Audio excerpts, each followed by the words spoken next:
La Ventana ist weit über die Baja hinaus bekannt fürs Kiten. Durch die besondere Lage zwischen Meer und Bergen entsteht hier fast täglich ein konstanter starker Wind. Perfekte Bedingungen für Anfänger und Profis. Genau dieser Wind hat den kleinen Ort zu einem Treffpunkt für Kitende aus der ganzen Welt gemacht. Und neugierig macht er irgendwie alle. Darum versuchen wir uns heute im Kiten.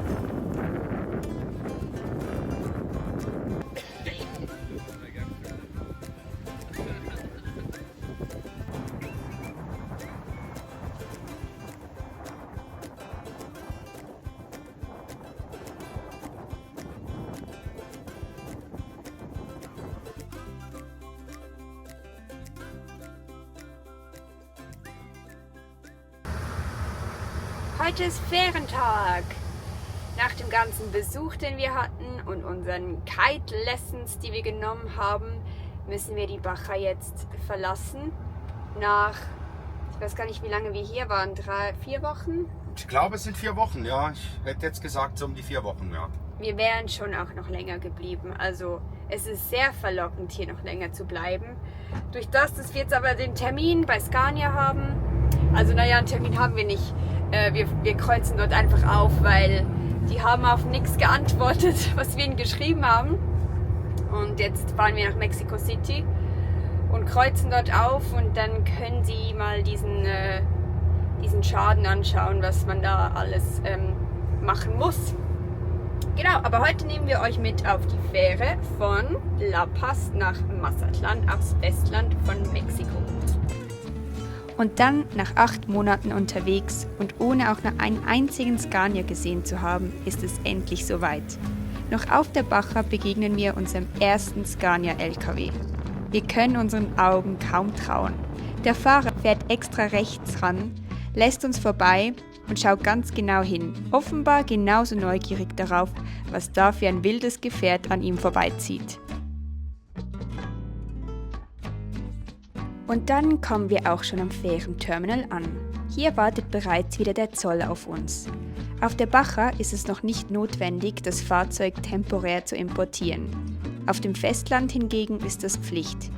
Genau deshalb hat man hier am Hafen nochmals die Möglichkeit, das TIP zu lösen. Wir haben das alles bereits bei der Einreise nach Mexiko erledigt. 4 Stunden vor Abfahrt sollen wir nun am Hafen sein.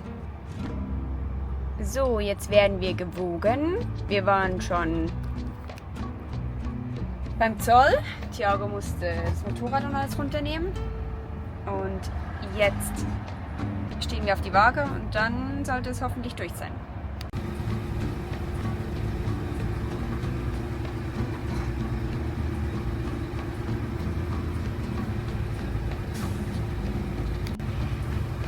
Also das ist hier alles ein bisschen Freestyle. Wir wissen eigentlich gar nicht genau, wo wir hin müssen. Wir stehen jetzt einfach mal hier. Hier arbeitet auch gefühlt nicht so viele Menschen wie sonst bei Fähren arbeiten, aber alles halb so schlimm. Das ist mexikanisch angehaucht und wir haben uns ja schon ein bisschen dran gewöhnt. Es gibt 2 Fährenunternehmen. Das eine ist die TMC, das ist eine Cargo-Fähre, und dann gibt es die Baja Ferry. Die haben wir genommen, weil auf der TMC darf man im Fahrzeug auf der Fähre bleiben, aber das wird so eng dort logistisch hingestellt, dass es für uns eigentlich nicht mehr möglich war, die Treppe rauszunehmen, und da wir keinen Durchstieg haben, hätten wir nicht nach hinten gehen können, um dort die Nacht zu verbringen. Und auf der anderen Seite haben wir einen Termin in Mexico City und wir müssen auf einen Termin da sein, und mit der anderen Fähre wäre das nicht gegangen, weil man nicht weiß, ob man bekommt. Jetzt fahren wir weiter. Mal schauen.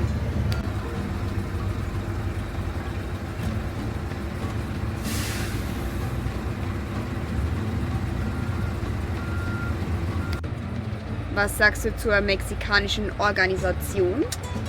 Ist anders, aber kenne ich ja nicht anders aus Brasilien. Das ist ein bisschen hier ein kleines Chaos, aber ich glaube, das kommt gut. Bis jetzt hat es noch Platz auf der Fähre, obwohl wir noch nicht drin sind.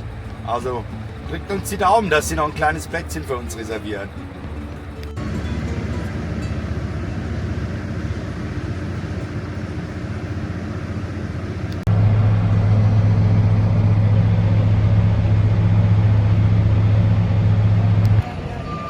Leute, ich bin jetzt alleine auf der Fähre, weil ich musste aussteigen und Thiago muss das Fahrzeug alleine raufbringen. Das wussten wir irgendwie nicht und wir haben den Check-in auch verpasst, weil das nicht wirklich irgendwie gesagt wurde. Auf jeden Fall hat alles geklappt. Ich bin zwar zuerst als blinder Passagier hier auf der Fähre gewesen, aber die haben mich jetzt gefunden und irgendwann darf Thiago dann auch hoch. Er steht hier unten, ich zeige es euch.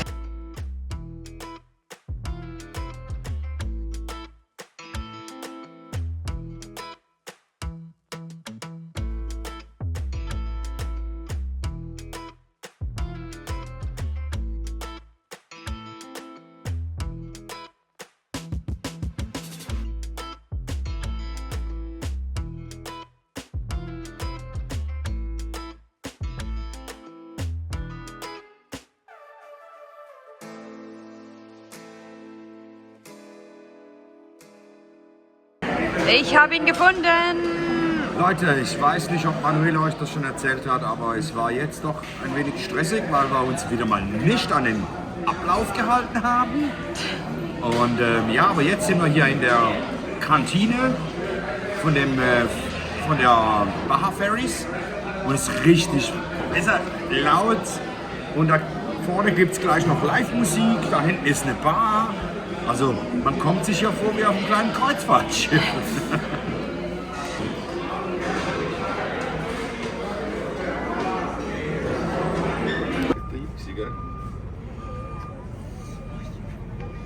Da sind wir gestanden vorher.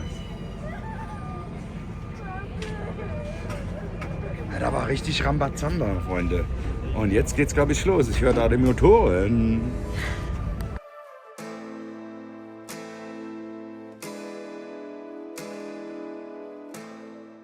Und dann verabschieden wir uns an Deck, ein bisschen wehmütig von diesem wunderschönen Fleckchen Erde.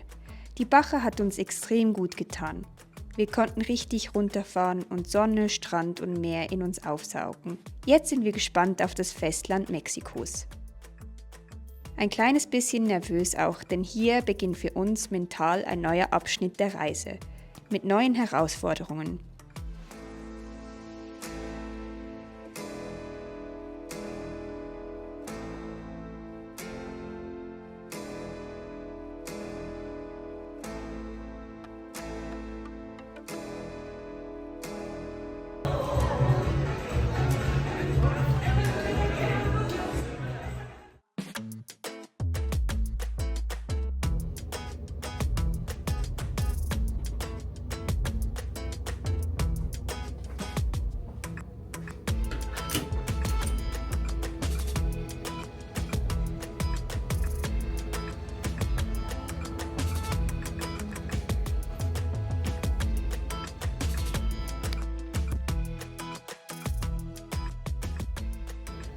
Morgen, es ist 6 Uhr irgendwas.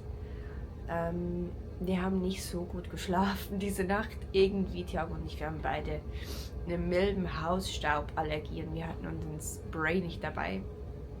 Und hier drin sind wir wirklich fast abgedreht. Und außerdem ist es eisig kalt, aber nichtsdestotrotz, wir sind froh, dass wir ein paar Stunden die Augen zumachen konnten. Denn heute wird es dann doch nochmal streng.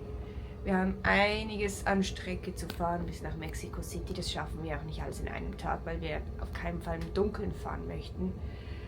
Aber bestimmt mal aus dem Bundesstaat Sinaloa raus, weil der ist halt bekannt für relativ viel Kartellaktivität etc.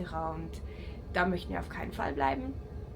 Also schauen wir, dass wir weiter nach Guadalajara kommen und dort ein schönes Plätzchen finden, wenn alles gut geht. Ich habe mal ein bisschen auf iOverlander geschaut. Es gibt einige Checkpoints. Die einen sind von der Polizei, andere angeblich vom Kartell. Wir lassen es mal auf uns zukommen, wie das funktioniert und geben auch, also allgemein seit wir in Mexiko sind, mussten wir jetzt noch nie, aber wir werden auch jetzt unsere Pässe nicht mehr rausgeben und nur noch die Kopien vorzeigen und dann sollte das hoffentlich gut klappen.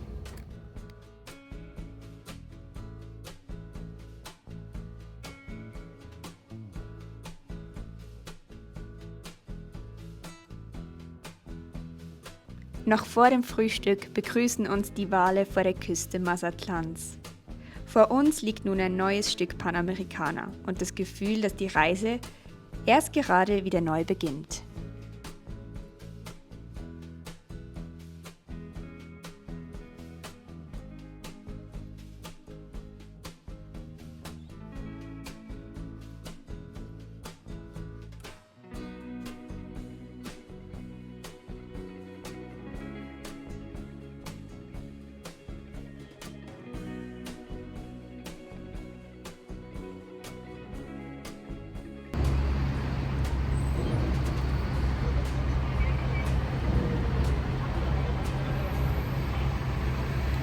Wir haben es geschafft.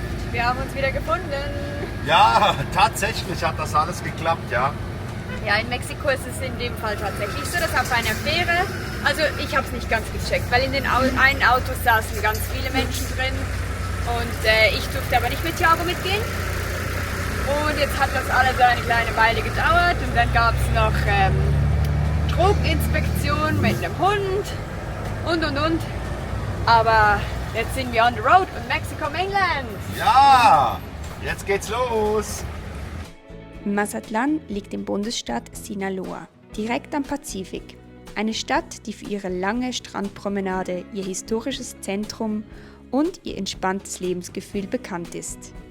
Sinaloa selbst ist stark geprägt von Landwirtschaft, Meer und Bergen und spielt wirtschaftlich eine wichtige Rolle in Mexiko.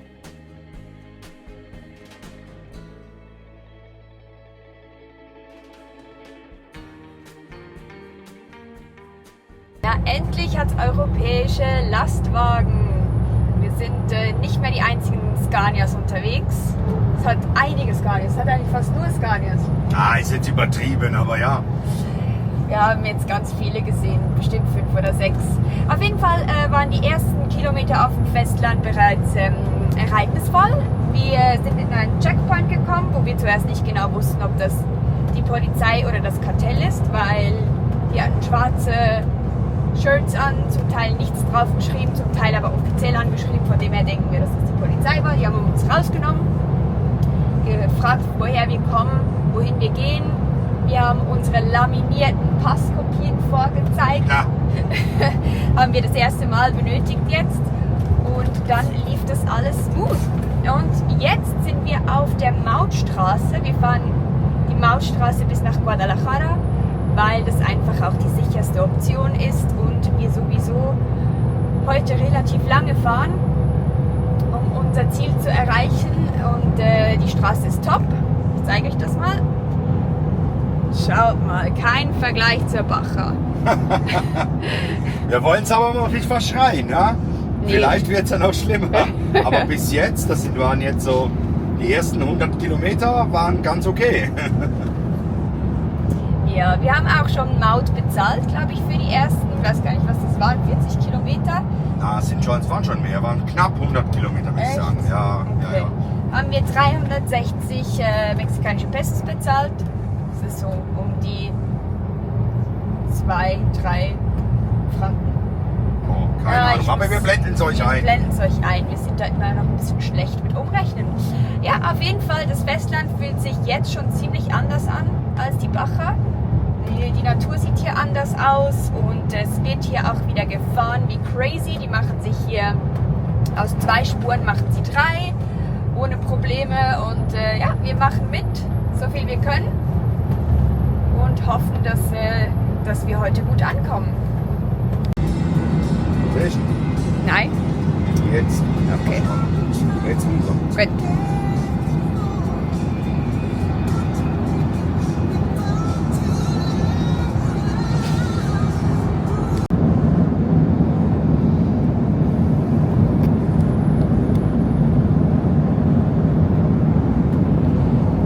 Avocado wird hier auch fleißig angebaut.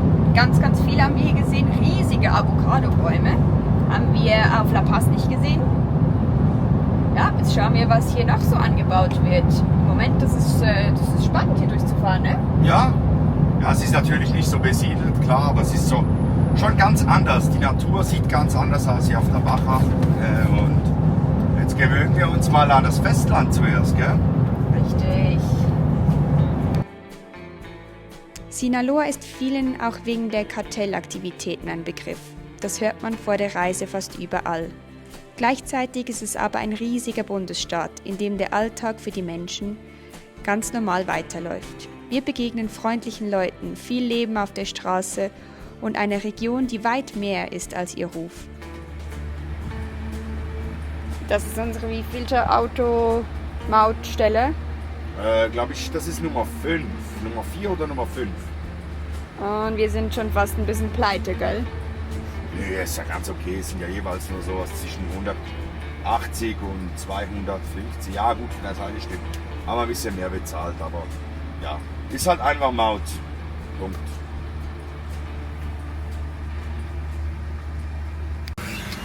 Jetzt geht's rückwärts wieder raus, weil hier vorne hat einer kein Geld, ein Ami, um das zu bezahlen. Jetzt müssen sie alles hinter uns frei machen, damit alle an eine neue Mautstelle können. Das ist wohl Mexiko. Stopp, stopp.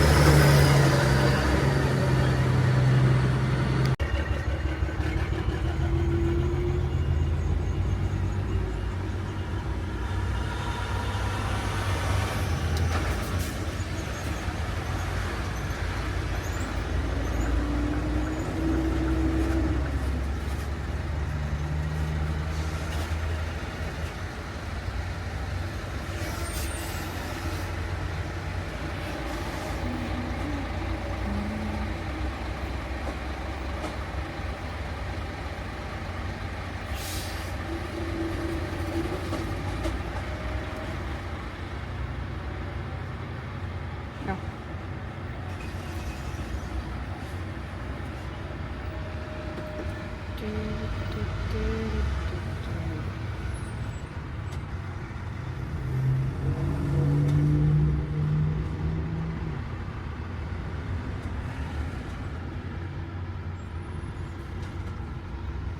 Ganz oben ist.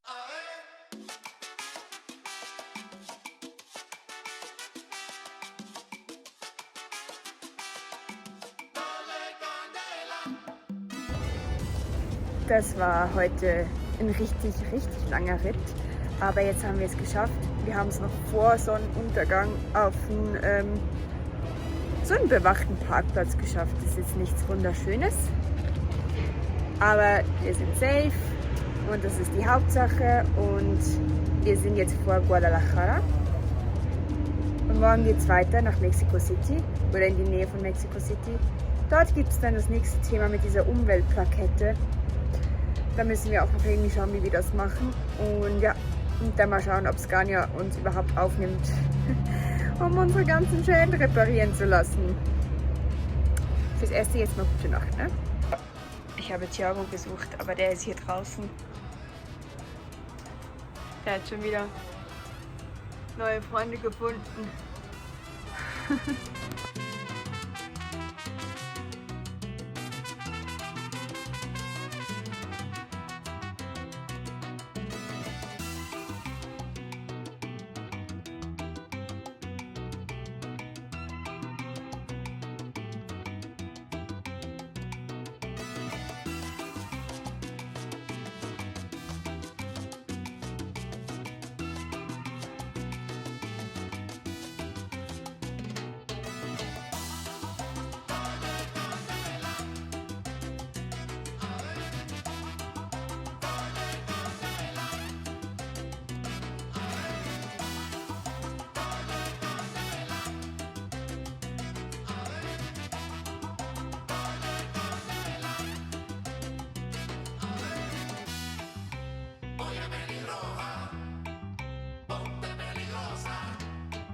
Thiago, meinst du, wir schaffen es noch zur Scania? Ja, ja. Ich habe schon ein bisschen geschwitzt. Es war schon heftig bis jetzt. Und jetzt sind wir aber nicht mehr weit weg, 850 Meter. Aber Leute, ihr wisst da, wie das ist. 850 Meter können manchmal länger dauern als 10 Kilometer, das wisst ihr auch, oder? Vor allem in Mexiko. Es bleibt spannend, bis Ja. zum Schluss. Eigentlich wäre es ja simpel gewesen. Wir hätten die Mautstraße bis zur Scania nehmen können in Mexico City. Jedoch wurde die Autobahn heute gesperrt, also genau dieser letzte Teil. Und wir mussten ausweichen und wir sind jetzt wirklich über Stock und Stein gefahren und haben einiges geschwitzt und wir wissen auch jetzt noch nicht, ob wir hier wirklich dann auch ankommen. Ja. Aber es ist nicht Mexico City, es ist Tozaplan. ja, genau. Tozaplan. Ja, genau, richtig. Also wir sind nicht mittendrin, aber quasi so ein Vorort von Mexico City. Aber ja, ich zeige es euch jetzt mal. Jetzt sieht es endlich ein bisschen so aus, als würden hier LKWs gewartet werden. Warum die Autobahn gesperrt war, haben wir später ebenfalls herausgefunden. Ein LKW voll mit Wassermelonen wurde entführt. Der Fahrer wurde an seine Ladung gefesselt. Die Täter flüchteten mit dem LKW über die Autobahn, bis sie in eine Mautstelle krachten.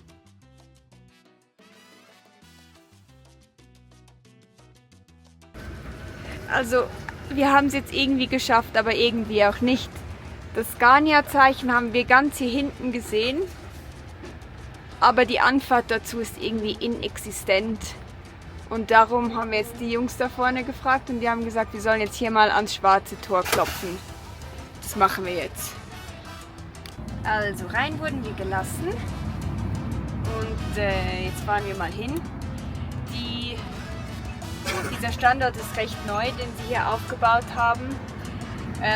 Wir haben ihn auch vorher geschrieben, auf allen möglichen Kanälen, aber nichts von ihm gehört und darum haben wir jetzt auf gut Glück gemacht und kommen jetzt vorbei. Ja, mal schauen, was das bringt.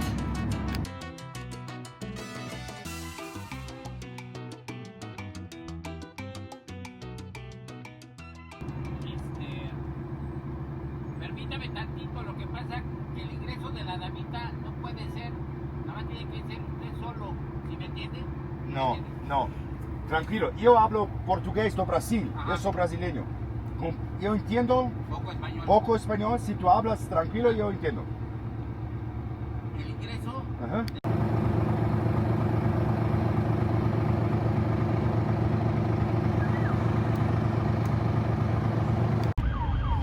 Also Thiago ist jetzt alleine rein, weil das irgendwie in Mexiko so Sicherheitsvorschriften gibt, wo immer nur eine Person irgendwie was machen darf. Schon auf der Fähre. Aber wir haben uns so schon dran gewöhnt. Und ich sitze jetzt hier beim Eingangshäuschen und warte mal, was passiert, was die da so meinen. Irgendwie sieht es noch nicht so offen aus, aber da kam jetzt einer, hat sich das alles angeschaut. Und ja, ich hoffe, die können was machen. Das wäre schon cool, wenn wir jetzt nicht hierher gefahren wären und sie uns wieder wegschicken würden. Ja Leute, was soll ich sagen? Das hat geklappt soweit. Thiago hat das alles super auf Spanisch aufgedröselt, was wir alles machen lassen müssen. Natürlich mit dem Unfall 1, 2 Sachen mehr als eigentlich ursprünglich geplant. Es war aber schon immer geplant, dass wir in Mexiko in eine Scania-Werkstatt gehen. Und jetzt dürfen wir das Fahrzeug am Montag vorbeibringen und hoffen, dass sie alles machen können. Also wir lassen den Service machen, die ganzen, ist laut hier, ganzen Ölwechsel, Filterwechsel. Thiago, was willst du noch machen lassen? Oh, ja, halt einiges. Die ganzen Filter, Öl und so weiter lassen wir jetzt alles machen. Und dann gibt es sonst noch ein paar kleine Arbeiten, die sie machen müssen. Dieselfilter ist auch noch wichtig. Ja, dann hat sich dann so. Dann den Schaden vom Unfall, den müssen sie noch begutachten. Da wissen sie auch nicht genau, was, wie, wo, wer kaputt ist. Aber das auf jeden Fall auch. Und dann sind wir wieder startklar. Wir machen Big Shrek jetzt auf einem Campingplatz bereit, um ihn bei Scania abzugeben. Ab diesem Moment sind wir ohne unser Zuhause unterwegs und ziehen für ein paar Tage in die Stadt, auf der Suche nach einem netten Plätzchen. Ob und wie wir Big Shrek wieder in die Arme schließen können, seht ihr nächste Woche um 16 Uhr. Danke fürs Liken und Abonnieren. Schreibt uns in die Kommentare, was euch am meisten fehlen würde, wenn ihr euer eigenes Zuhause auf Rädern für ein paar Tage abgeben müsstet.